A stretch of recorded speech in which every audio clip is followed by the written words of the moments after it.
Audiolibro Un curso de milagros. Capítulo 6. Las lecciones del amor. En el reino no hay ninguna duda acerca de lo que eres y de dónde te encuentras. La duda no tiene cabida allí porque la primera pregunta jamás se planteó. Al haber sido por fin completamente contestada, nunca existió. Solo el amor vive en el reino, donde todo mora en Dios con absoluta certeza. El tiempo dedicado a hacer preguntas en el sueño ha dado paso a la creación y a su eternidad. Tú gozas de tanta certeza como Dios, pues eres tan real como Él. Pero lo que antes gozaba de absoluta certeza en tu mente ha pasado a ser ahora únicamente la capacidad para gozar de ella. El origen de las capacidades representó el principio de la incertidumbre, porque las capacidades son logros en potencia, pero todavía no son logros. Tus capacidades son inútiles en presencia de los logros de Dios y de los tuyos propios. Los logros son resultados que ya se han alcanzado. Cuando son perfectos, las capacidades dejan de tener sentido. Es curioso que lo que es perfecto tenga ahora que ser perfeccionado. De hecho, eso es imposible. Mas recuerda que cuando te pones a ti mismo en una situación imposible, crees que lo imposible es posible. Debes desarrollar tus capacidades antes de poder usarlas.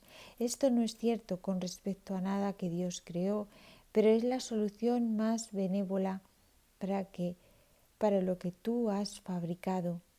Es una situación imposible. Puedes desarrollar tus capacidades hasta el punto en que ellas mismas te pueden liberar de tal situación. Dispones de una guía que te muestra cómo desarrollarlas, pero no tienes otro jefe que tú mismo. Esto te pone a cargo del reino, con un guía para encontrarlo y los medios para conservarlo. Tienes un modelo a seguir que reforzará tu mando y nunca lo menoscabará en modo alguno. Por consiguiente, ocupas todavía el lugar central en que tu imaginada esclavitud, lo cual de por sí demuestra que no eres un esclavo. Te encuentras en una situación imposible únicamente porque crees que es posible estar en una situación así. Te encontrarías en una situación imposible si Dios te mostrara tu perfección y a la vez te probase que estabas equivocado. Esto demostraría que los que son perfectos son incapaces de cobrar conciencia de su propia perfección y reforzaría la creencia de que aquellos que lo tienen todo necesitan ayuda y son por lo tanto desvalidos. Este es el tipo de razonamiento en el que el ego se embarca. Dios, que sabe que sus creaciones son perfectas, no las humilla. Eso sería tan imposible como la noción del ego según la cual Él ha humillado a Dios. Por eso es por lo que el Espíritu Santo jamás da órdenes. Dar órdenes implica desigualdad y el Espíritu Santo demuestra que la desigualdad no existe. Ser fiel a una premisa que se ha aceptado es una ley de la mente y todo lo que Dios creó es fiel a sus leyes. Es posible también ser fiel a otras leyes, pero no porque las leyes sean ciertas, sino porque tú las promulgaste. ¿De qué te serviría que Dios te probase que has pensado de forma demente? ¿Podría Dios perder su certeza? He dicho frecuentemente que eres lo que enseñas. ¿Querrías que Dios te enseñase que has pecado? Si Él confrontase al ser que fabricaste con la verdad que Él creó para ti, ¿cómo ibas a tener miedo? Eso te haría dudar de tu mente recta, que es el único lugar donde puedes encontrar la cordura que Él te dio. Dios no enseña. Pues enseñar implica una insuficiencia que Dios sabe que no existe. Dios no está en conflicto. El propósito de enseñar es producir cambios, pero Dios solo creó lo inmutable. La separación no fue una pérdida de la perfección, sino una interrupción en la comunicación. La voz del ego surgió entonces como una forma de comunicación estridente y áspera. Esto no podía alterar la paz de Dios, pero sí podía alterar la tuya. Dios no la calló porque erradicarla habría sido atacarla. Habiendo sido cuestionado, Él no cuestionó, simplemente dio la respuesta. Su respuesta es tu Maestro. 5. Las lecciones del Espíritu Santo. Como cualquier buen maestro, el Espíritu Santo sabe más de lo que tú sabes ahora y solo te enseña para que llegues a ser igual que Él.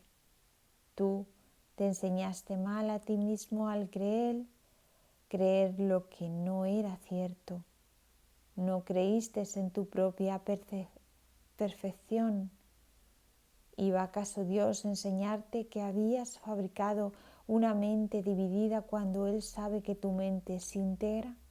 Lo que Dios sí sabe es que sus canales de comunicación no están abiertos a Él, lo cual le impide impartirle su júbilo y así saber que sus hijos son completamente dichosos.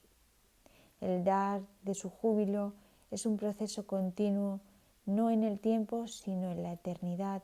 La extensión de Dios, aunque no su compleción, se obstruye cuando la filiación no se comunica con Él cual una sola. Así que Dios pensó, mis hijos duermen y hay que despertarlos. ¿Qué podría despertar más dulcemente a un niño que una tierna voz que no lo asusta, sino que simplemente le recuerda que la noche ya pasó y que la luz ha llegado? No se le dice que las pesadillas que lo estaban atemorizando tanto no eran reales, pues los niños creen en la magia. Simplemente se le asegura que ahora está a salvo. Más tarde se le enseña a distinguir la diferencia entre estar dormido y estar despierto, para que entienda que no tiene que tener miedo de los sueños, y así cuando vuelva a tener pesadillas, él mismo invocará la luz para desvanecerlas. Un buen maestro enseña mediante un enfoque positivo, no mediante uno negativo.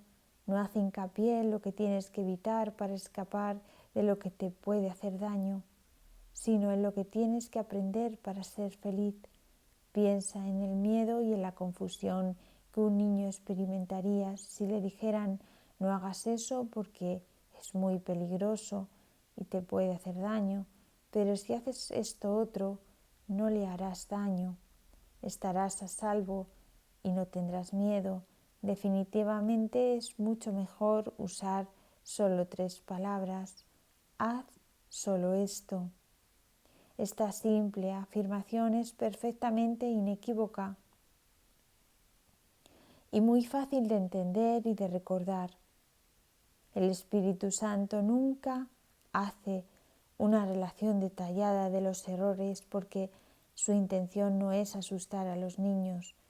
Y los que carecen de sabiduría son niños. Siempre responde no obstante a su llamada, y el hecho de que ellos puedan contar con Él los hace sentirse más seguros. Los niños ciertamente confunden las fantasías con la realidad y se asustan porque no pueden distinguir la diferencia que hay entre ellas. El Espíritu Santo no hace distinción alguna entre diferentes clases de sueños, simplemente los hace desaparecer con su luz. Su luz es siempre la llamada a despertar. No importa lo que hayas estado soñando, no hay nada duradero en los sueños, y el Espíritu Santo, que refulge con la luz de Dios mismo, solo habla en nombre de lo que perdura eternamente.